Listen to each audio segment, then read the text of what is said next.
Halo bosku semuanya, kembali lagi bersama Mimin. Kali ini kita akan membahas cerita novel yang sangat seru. Kalian tidak akan menyesal mendengarkan alur cerita yang penuh rasa penasaran dalam setiap bab, cerita novel yang penuh emosi, bercampur jenaka, yang tentunya akan sangat menghibur dalam mendengarkannya. Sekali lagi bosku tidak akan menyesal telah menyimak cerita novel yang satu ini. Oke lah, sebelum lanjut, seperti biasa, tombol like, subscribe-nya dipencet dulu bosku, agar channel ini cepat berkembang, dan Mimin bakal semangat terus setiap harinya untuk upload updatean video terbaru buat bosku-bosku semuanya. Jika sudah, seperti biasa, siapkan kopi, siapkan posisi, langsung saja kita gaskui.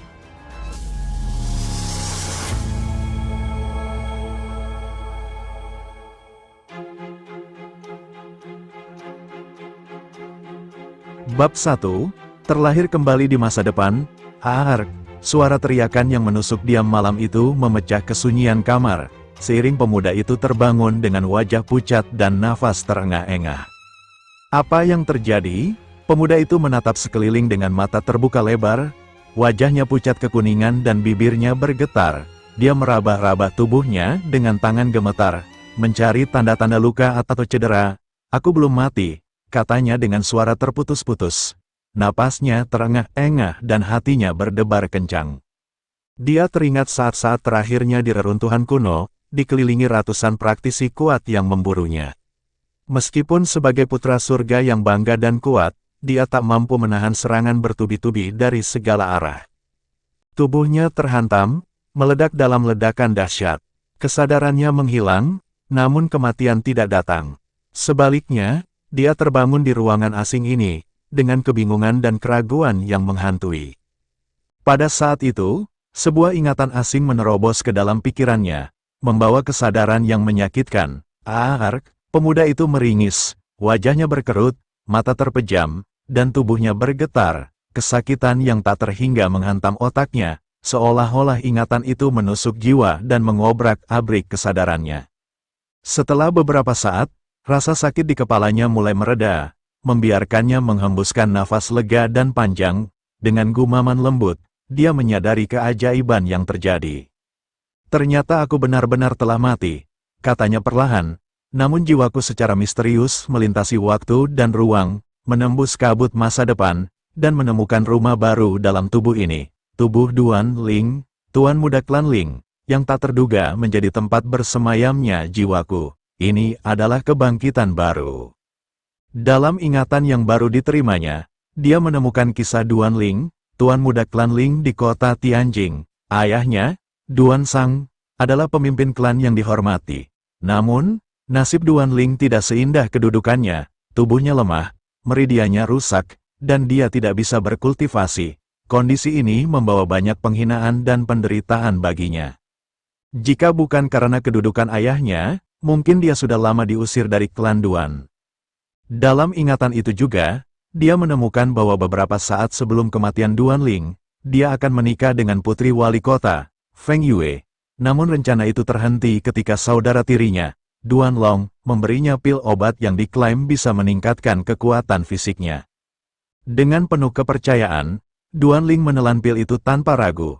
Tak lama, detak jantungnya berpacu kencang dan kesadarannya mulai memudar. Sebelum kehilangan nyawa, dia melihat senyum dingin Duan Long, membuat dia sadar bahwa Duan Long memang sudah merencanakan semuanya.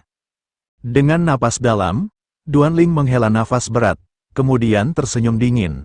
"Tragis, saudara tiri yang kau percayai ternyata begitu tega membunuhmu. Tapi sekarang, aku telah bangkit sebagai pemilik baru tubuh ini. Aku akan membalas dendam atas kematianmu dan menghancurkan musuh-musuhku di masa lalu." Suara tawa jahatnya menggema di ruangan, penuh tekad pembalasan. "Sekte jiwa gelap, sekte iblis neraka, klan Fu, tunggu saja. Aku, Duan Ling, telah lahir kembali. Aku akan membalas perbuatan kalian, menghancurkan kejahatan kalian, dan mengguncang dunia sekali lagi." Berderak, pintu kayu terbuka dengan suara keras. Seorang pria parubaya berjubah mewah masuk ke ruangan, melangkah dengan langkah pasti. Matanya menatap Duan Ling dengan rasa heran. "Apa yang terjadi denganmu?" kita harus berangkat ke kediaman wali kota sekarang juga untuk acara pernikahanmu dengan Feng Yue. Cepat, pakai baju pernikahanmu, katanya dengan nada tidak sabar, tidak menyadari perubahan yang terjadi pada Duanling. Melihat pria parubaya itu, Duanling langsung mengenali sosoknya. Dia adalah Duan Sang, ayahnya sendiri, pemimpin klan Duan yang perkasa. Sebagai seorang kultivator, Duan Sang telah mencapai tahap puncak alam Haotian. Baik, ayah, Duanling menjawab dengan hormat, kemudian cepat-cepat mengganti pakaian menjadi baju pernikahan yang mewah. Setelah siap, dia mengikuti langkah ayahnya, Duan Sang, keluar dari ruangan dengan langkah pasti dan tenang. Saat Duanling keluar, dia menyaksikan para murid klan Duan dan para tetua telah berkumpul di alun-alun klan. Di antara mereka, Duanlong berdiri dengan senyum dingin, yakin rencananya untuk membunuh Duanling telah berhasil. Namun, ketika matanya bertemu dengan Duanling yang keluar dengan langkah pasti dan wajah sehat, senyumnya membeku, ekspresi terkejut dan keheranan menggantikan senyum liciknya. Mata Duanlong terpaku pada Duanling. Bagaimana ini bisa terjadi? Katanya dengan gumaman tidak percaya. Wajahnya pucat dan ekspresi herannya semakin mendalam. Duanlong sangat yakin racun bubuk penghancur jantung yang diberikan ibunya telah membunuh Duanling. Dia bahkan memeriksa tubuh Duanling dan memastikan dia tidak bernafas. Lalu, bagaimana Duanling bisa hidup kembali? Duanling berhenti tepat di depan Duanlong, menatapnya dengan senyum tipis yang mengandung makna dalam. Terima kasih, kakak, katanya dengan nada santai, pil obat yang kamu berikan benar-benar luar biasa. Aku merasa sangat segar sekarang. Dengan kata-kata yang syarat dengan sindiran itu, Duanling melanjutkan langkahnya, meninggalkan Duanlong dalam kebingungan dan keheranan. Duanlong menatap punggung Duanling yang menjauh dengan rasa bingung dan curiga. Dia mengerutkan kening, bergumam pada dirinya sendiri, mustahil, aku yakin aku memberikan racun yang tepat. Apakah aku salah memberikannya? Di depan gerbang klan Duan, Duanling melompat ke atas kuda dengan mudah, menimbulkan decak kagum dari kerumunan orang. Semua orang terkejut karena mereka tahu bahwa Duanling memiliki tubuh yang lemal dan berpenyakitan. Bahkan berlari 50 meter saja bisa membuatnya pingsan. Lalu, bagaimana mungkin dia bisa menunggang kuda dengan begitu percaya diri? Rasa penasaran dan keheranan terukir di wajah mereka. Melihat aksi Duanling, ayahnya, Duan Sang, terkejut dan segera berbicara, Linger, tidak perlu repot-repot menunggang kuda. Kita bisa menggunakan kereta. Simpan tenagamu untuk acara pernikahan nanti, anakku. 2. Para tetua dan murid klan Duan mengangguk setuju dengan Duan Sang, khawatir bahwa Duanling akan kehabisan tenaga dan pingsan sebelum tiba di kediaman wali kota, menyebabkan aib besar bagi klan Duan. Duanling melambaikan tangan dengan santai dan menjawab, tidak perlu, ayah, seorang pria sejati harus menunggang kuda saat pergi menjemput pengantinnya, ini adalah tradisi yang harus dijaga. Mendengar ini, para tetua dan murid klan Duan saling melempar pandangan dengan wajah heran. Mereka menemukan bahwa sikap Duanling sangat berbeda dari biasanya. Pemuda ini biasanya takut melakukan pekerjaan fisik dan sangat pemalu. Tapi hari ini auranya sangat percaya diri dan tenang. Duan Sang juga memperhatikan perubahan sikap Duanling, namun dia tidak terlalu memikirkannya. Sebaliknya, dia merasa sangat bangga dan senang melihat putranya bersikap percaya diri. Haha, benar sekali, seorang pria sejati harus menunggang kuda, bukan menaiki kereta, serunya sambil melompat ke atas kudanya dengan penuh semangat. Ayo pergi, bersambung, Bab 2. Di kota Tianjing, yang terletak di sisi timur Kekaisaran Tang, terdapat 3 keluarga kuat yang memegang kendali dan kekuasaan secara turun-temurun. Mereka adalah klan Duan, klan Hao, dan wali kota. Ketiga keluarga ini memiliki pengaruh dan kekuatan militer yang sangat besar, sehingga menjadi penentu nasib kota Tianjing. Namun, di balik kesan kesetaraan ini, semua orang tahu bahwa kediaman wali kota adalah penguasa sebenarnya. Kekuatan dan pengaruhnya jauh melampaui 2 klan lainnya. Bahkan, keputusan penting di kota Tianjing tidak bisa diambil tanpa persetujuan dari wali kota. Kekuasaan wali kota ini tidak hanya didasarkan pada kekuatan militer, tetapi juga pada jaringan diplomatik dan ekonomi yang luas. Mereka mengendalikan perdagangan, pertanian, dan industri di kota Tianjing, sehingga menjadi sumber kekuatan yang tak tergantikan. Klan Duan dan Klan Hao, meskipun memiliki kekuatan militer yang signifikan, tetap berada di bawah bayang-bayang wali kota. Mereka terpaksa berbagi kekuasaan dan pengaruh, serta seringkali harus mematuhi keinginan wali kota. Hal ini menciptakan ketegangan dan persaingan antara ketiga keluarga ini. 10 tahun yang lalu, wali kota Feng Yong secara tidak sengaja menyinggung kekuatan besar di ibu kota Kekaisaran Tang. Insiden ini nyaris menghancurkan keluarganya. Putri kesayangannya, Feng Yue, yang saat itu berusia 9 tahun, terpapar racun mematikan dan tergeletak di ambang kematian. Dalam keputusasaan, Feng Yong mencari bantuan ke berbagai penjuru. Namun, tak ada yang mampu menyelamatkan putrinya. Hingga akhirnya, ia menemukan Duan Kun, kakek dari klan Duan, yang terkenal dengan kebijaksanaan dan kemampuan medisnya. Dengan penuh keraguan, Duan Kun memutuskan untuk melakukan teknik terlarang untuk membersihkan racun dari tubuh Feng Yue. Teknik ini, yang dikenal sebagai metode pemurnian jiwa, memiliki risiko tinggi dan bisa mengorbankan nyawa Duan Kun sendiri. Namun, demi menyelamatkan nyawa Feng Yue, Duan Kun rela mengambil risiko tersebut. Setelah melakukan teknik tersebut, racun dalam tubuh Feng Yue berhasil dibersihkan, dan nyawanya berhasil diselamatkan. Feng Yong, yang merasa berhutang budi kepada Duan Kun, berjanji untuk menikahkan Feng Yue dengan cucunya, Duan Ling, yang saat itu berusia 9 tahun. Perjanjian ini diketahui oleh seluruh warga kota Tianjing dan menjadi pembicaraan hangat. Namun, 5 tahun kemudian, nasib kembali berubah. Duan Kun meninggal dunia karena luka lama yang dideritanya setelah melakukan teknik terlarang tersebut. Kematian ini membuat klan Duan kehilangan sosok pilar pentingnya dan mengalami penurunan status di kota Tianjing. Di jalan utama kota Tianjing, kerumunan massa memadati pinggir jalan, menyaksikan prosesi rombongan klan Duan yang megah dan anggun. Mereka menuju kediaman wali kota untuk menjemput pengantin wanita, Feng Yue, dalam pernikahan yang telah lama dinantikan. Barisan depan rombongan dipimpin oleh Duan Ling, yang duduk tegak dan anggun di atas kuda hitam yang gagah, dengan mata yang tajam dan bulu yang mengkilap. Wajahnya tenang dan tampan, dengan senyum halus yang menghiasi bibirnya, menampilkan kepercayaan diri dan kesabaran. Jubah merah pernikahannya berkibar-kibar tertiup angin, menarik banyak tatapan iri dari penonton yang terpesona oleh kegagahan dan ketampanannya.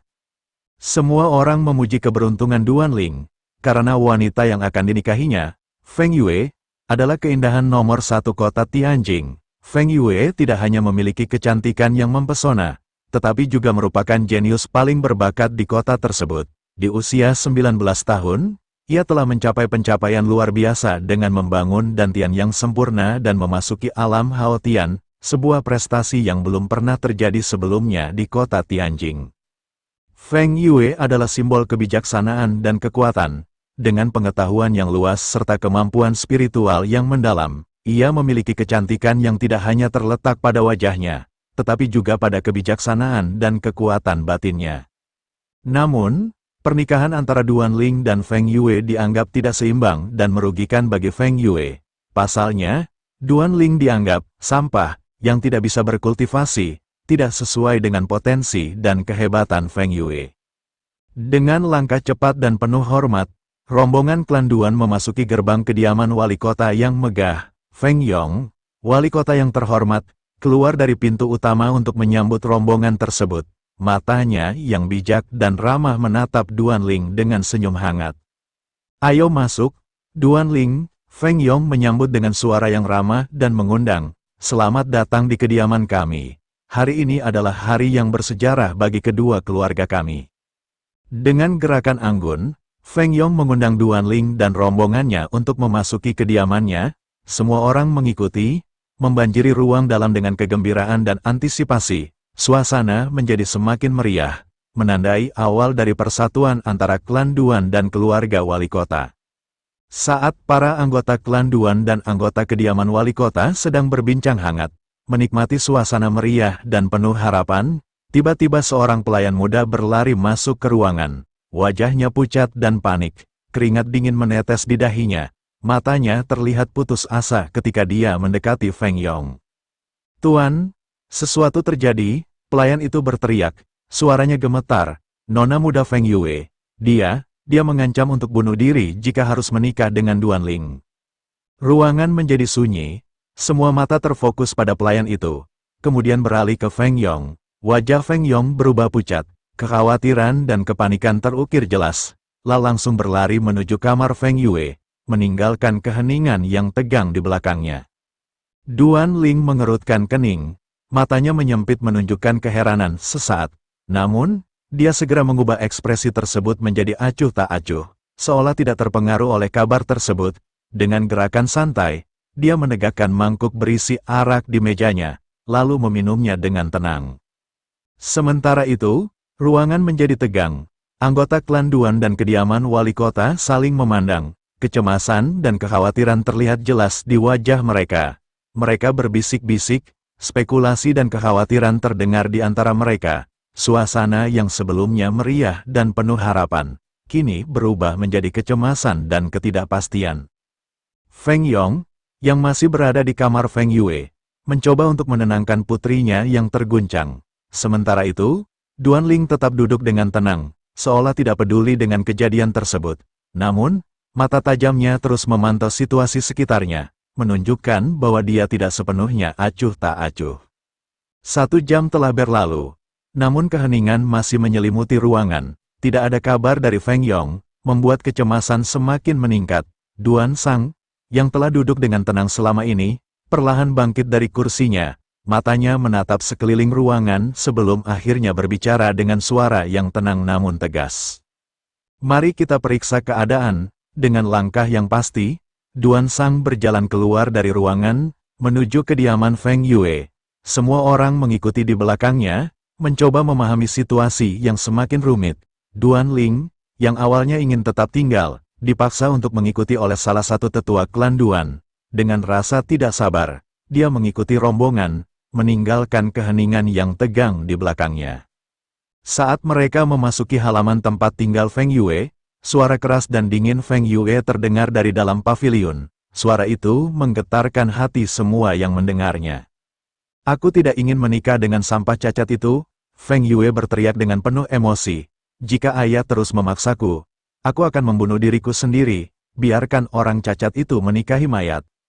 Bersambung, Bab 3, suara Feng Yue yang merdu namun dingin seperti lonceng yang menggema di halaman, membuat semua orang terdiam dan menegang. Duan Sang, yang selalu tenang dan sabar, kini memiliki ekspresi muram dan khawatir di wajahnya. Bahkan para tetua klan Duan juga memiliki ekspresi serius. Mata mereka terfokus pada paviliun dengan rasa penasaran. Namun, Duan Ling, sebagai karakter utama, tetap tenang dan santai. Dia bahkan menguap dengan malas, seolah tidak terpengaruh oleh ketegangan di sekitarnya. Ekspresi wajahnya tetap datar, tanpa menunjukkan emosi apapun. Dia melihat paviliun dengan mata yang santai, seolah menunggu sesuatu yang akan terjadi selanjutnya. Dengan wajah penasaran, semua orang berjejal masuk ke dalam paviliun. Saat melangkah masuk, mereka terkejut melihat Feng Yue berdiri tegak dengan ekspresi tenang dan murung. Rambut hitamnya yang panjang tergerai tak teratur. Mata biru tuanya bersinar tajam, dan kulit putih mudanya terlihat pucat. Dia mengenakan gaun hitam sederhana, namun pedang perak di tangannya berkilauan di bawah cahaya lampu, menekan leher putihnya yang mulus. Suasana paviliun menjadi tegang dan penuh ketegangan. Berdiri di luar paviliun seorang diri, Duan Ling menatap Feng Yue dengan ekspresi acuh tak acuh. Matanya bersinar dengan sedikit kemalasan. Dia bergumam pelan, "Gadis yang lucu, berani sekali mengancam nyawanya sendiri." Suaranya tenang dan datar, tanpa menunjukkan emosi apapun. Dia melihat Feng Yue dengan pandangan yang santai, seolah menilai tindakan gadis itu hanya sebagai pertunjukan belaka. Di dalam paviliun yang ramai dan tegang, Duan Sang menatap Feng Yong dengan mata tajam, suaranya dingin dan keras. "Feng Yong, apa maksud sebenarnya di balik tindakan gila ini?" katanya dengan nada yang penuh kecurigaan dan kemarahan yang tersembunyi. "Apakah Feng Yue ingin mempermainkan perjanjian?" Ini, Feng Yong ingin menjawab, namun suaranya dipotong oleh teriakan marah Feng Yue yang memecah ketegangan paviliun. "Jangan bermimpi," teriaknya dengan suara yang penuh amarah dan kebencian. perjanjian itu dilakukan tanpa sepengetahuanku. Aku tidak akan pernah menikah dengan Duan Ling. Feng Yue menekankan pedang peraknya lebih dalam ke lehernya, matanya bersinar dengan kemarahan dan keteguhan. "Yue, seru Feng Yong dengan ekspresi panik dan cemas. Suaranya bergetar karena khawatir. Jangan lakukan hal seperti ini.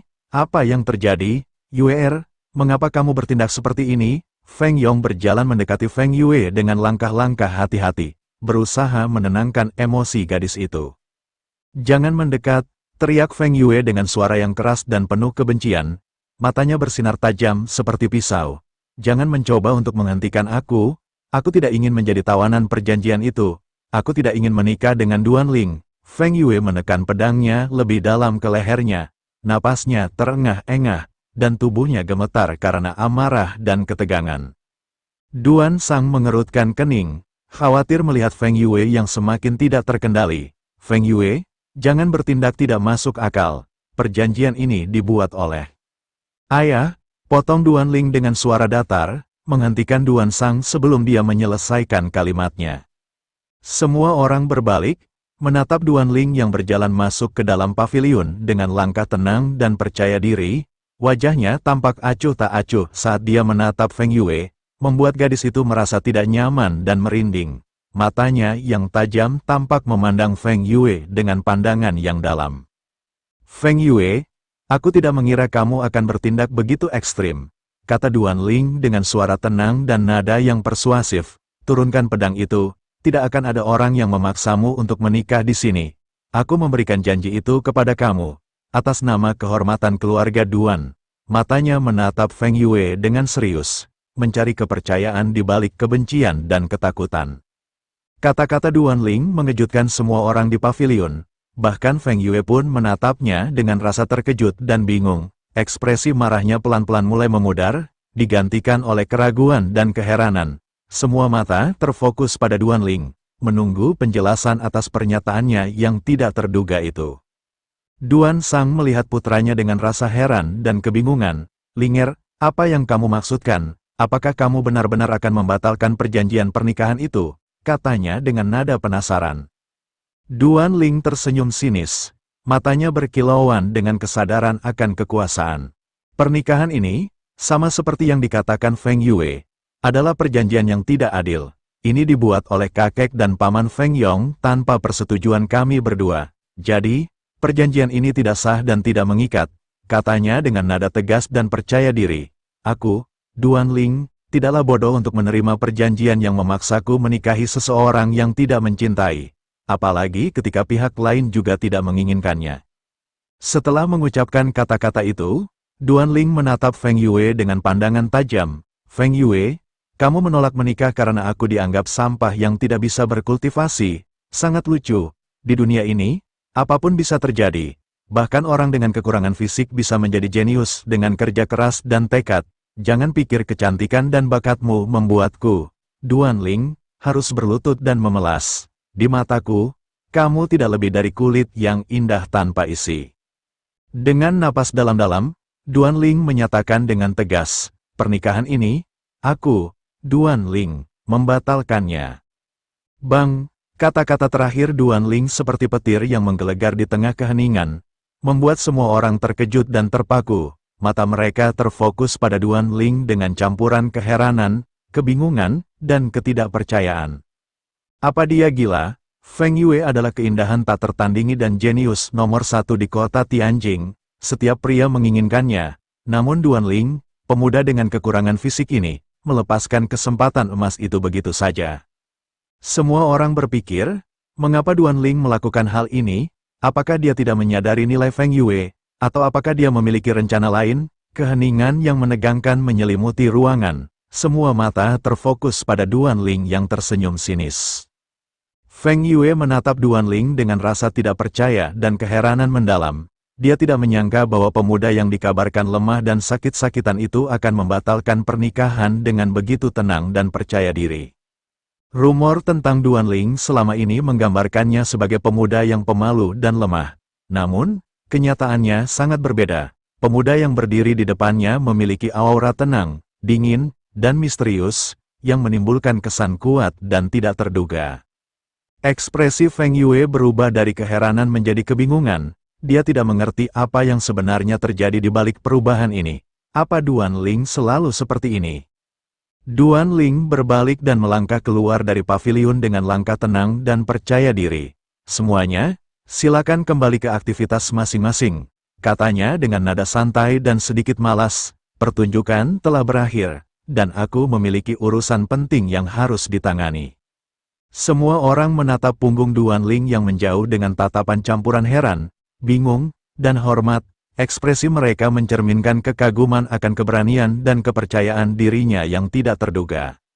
Bersambung, Bab 4. Setelah pembatalan pernikahan, kabar tersebut segera menyebar seperti api ke seluruh kota Tianjing. Berbagai penghinaan dan ejekan dilontarkan masyarakat kepada Duan Ling dan klan Duan. Mereka menganggap klan Duan terlalu ambisius, berpikir terlalu tinggi dengan ingin memiliki menantu seperti Feng Yue, seorang jenius. Masyarakat juga menghina Duan Ling, menyebutnya cacat, yang berani bermimpi memiliki istri sempurna seperti bidari. Kata-kata pedas dan sinis tersebut menimbulkan rasa malu dan kesulitan bagi klan Duan. Duan Ling berjalan santai di pasar obat, menatap sekeliling dengan ekspresi acuh tak acuh. Dia tidak terpengaruh oleh sorotan tajam dan kata-kata pedas orang-orang di sekitarnya. Saat ini, Duan Ling bertekad untuk fokus memulihkan tubuhnya dan memulai kembali proses kultivasi. Sebagai mantan putra surga yang bangga, dia memiliki pengetahuan mendalam tentang ribuan cara penyembuhan, termasuk pembuatan pil obat khusus yang cocok untuk kondisinya.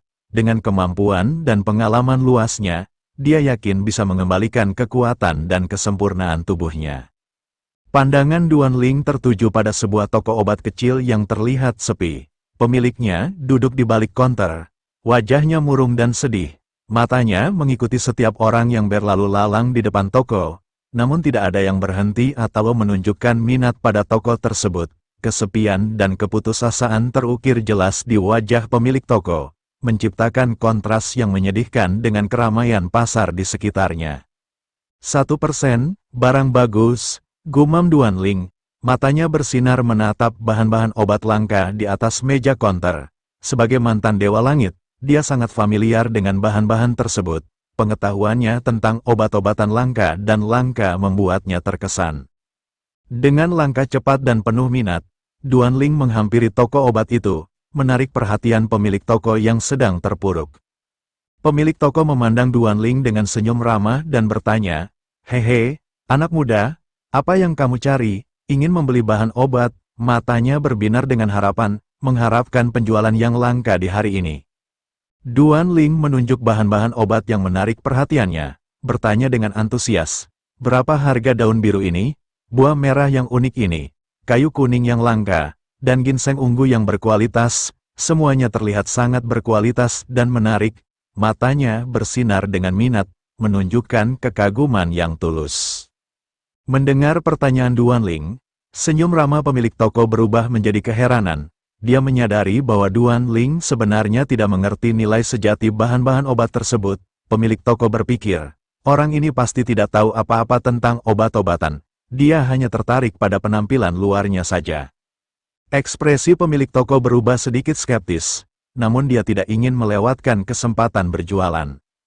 Pemilik toko menyenyumkan kembali senyum ramahnya, berusaha memanfaatkan kesempatan ini. Ini bahan obat langka, jauh lebih berkhasiat daripada bahan umum. Karena kamu pelanggan pertamaku hari ini, aku berikan harga spesial, 100 koin emas untuk semua bahan ini. Matanya berbinar dengan harapan, berharap Duan Ling akan menerima tawarannya. Duan Ling terkejut, tapi menyembunyikan kekagumannya. Dia menjawab dengan nada santai, "Ah, benar-benar bagus, tapi 100 koin emas tidak terlalu murah, kan? Apakah kualitasnya memang sebanding dengan harga?" Dia berusaha menawar dengan sopan, sembari mempertahankan ekspresi acuh tak acuh. Pemilik toko menggertakkan gigi, lalu dengan nada berat, dia bertanya, "Baiklah, berapa harga yang kamu anggap wajar?" Matanya memandang Duan Ling dengan harapan, berharap transaksi tidak gagal. Duan Ling tersenyum, "Aku hanya punya 50 koin emas." Pemilik toko menarik napas dalam-dalam, lalu berkata dengan terburu-buru, "Baiklah, setuju, 50 koin emas untuk semua bahan obat ini." Sambil berkata, Dia mendorong bahan-bahan obat tersebut ke arah Duan Ling, takut kalau pelanggan ini akan berubah pikiran dan pergi.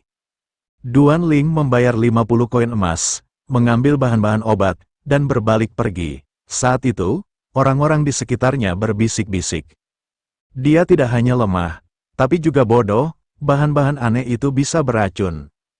Klan Duan memang menurun, menghasilkan keturunan seperti itu. Duan Ling mendengar komentar-komentar sinis tersebut, namun dia tetap tenang dan tidak menanggapi. Dia tahu nilai sejati bahan-bahan obat yang baru dibelinya. Beberapa saat kemudian, Duan Ling tiba di klan Duan dan langsung menuju kamarnya. Dia menutup pintu dengan rapat, memastikan tidak ada yang mengganggu, dan siap memulai proses meramu cairan. Di benua tanpa batas, terdapat dua proses penyempurnaan obat, pemurnian dan peracikan. Pemurnian memerlukan kemampuan alkemis bertingkat tinggi untuk mengendalikan ki asal dan membentuk api, yang belum bisa dilakukan Duan Ling. Namun, peracikan atau meramu tidak membutuhkan api atau kuali, melainkan resep yang tepat. Dengan pengetahuannya tentang bahan-bahan obat, Duan Ling siap meramu cairan obat tersebut. Setelah 2 jam kerja keras, Duan Ling akhirnya menyelesaikan proses peracikan cairan obat. Dia menuangkan cairan hitam pekat tersebut ke dalam bak kayu berisi air panas, membuat warna air berubah menjadi hitam pekat yang misterius. Cairan generasi tubuh yang diciptakan Duan Ling memiliki fungsi luar biasa, memperkuat otot, memperkuat tulang, dan menyambungkan meridian yang terputus.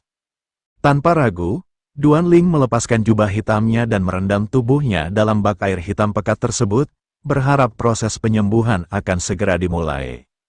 Duduk bersila di dalam larasan, Duan Ling merasakan sensasi aneh. Seluruh tubuhnya mulai mati rasa, seolah-olah energi penyembuhan dari cairan generasi tubuh mulai bekerja. Duan Ling menyadari bahwa cairan generasi tubuh telah menembus ke dalam tubuhnya, memicu perubahan signifikan pada konstitusi fisiknya, memperkuat dan menyembuhkan bagian-bagian yang rusak. Dengan mata tertutup, Duan Ling memfokuskan pikirannya dan memulai teknik kultivasi 9 surgawi, sebuah teknik tingkat tinggi yang diperolehnya secara tidak sengaja di reruntuhan kuno pada kehidupan sebelumnya.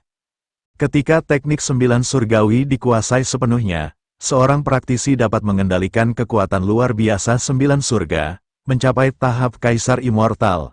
Pada tahap ini, mereka akan memiliki kekuatan bela diri tak tertandingi dan kemampuan spiritual yang luar biasa.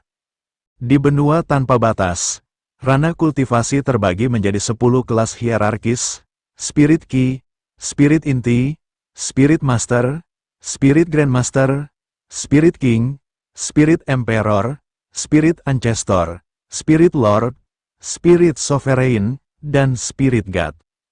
Duan Ling Tian telah mencapai tahap Spirit Lord di kehidupan sebelumnya. Seandainya tidak ada insiden yang tidak terduga, dia pasti sudah lebih dulu mencapai tahap Spirit Sovereign dan menjadi salah satu penguasa spiritual terkuat. Pada saat itu, tiba-tiba Duan Ling merasakan getaran aneh di dalam tubuhnya. Tanpa diduga, sebuah kuali kuno yang misterius dan eksotis muncul dari dalam dirinya. Kuali tersebut mengambang di depannya, memancarkan sinar emas yang menyilaukan dan mempesona. Permukaannya dihiasi dengan ukiran-ukiran kuno yang rumit dan indah, memancarkan aura kekuatan spiritual yang luar biasa. Sinar emas yang dipancarkannya memenuhi ruangan, menciptakan atmosfer yang sakral dan penuh misteri. Ini, Duan Ling menatap kuali di depannya dengan tidak percaya. Bersambung, "Gimana bosku?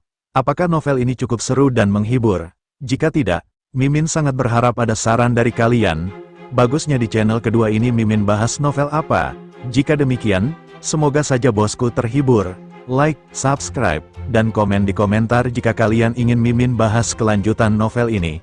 Terima kasih dan sampai jumpa lagi di video kita berikutnya."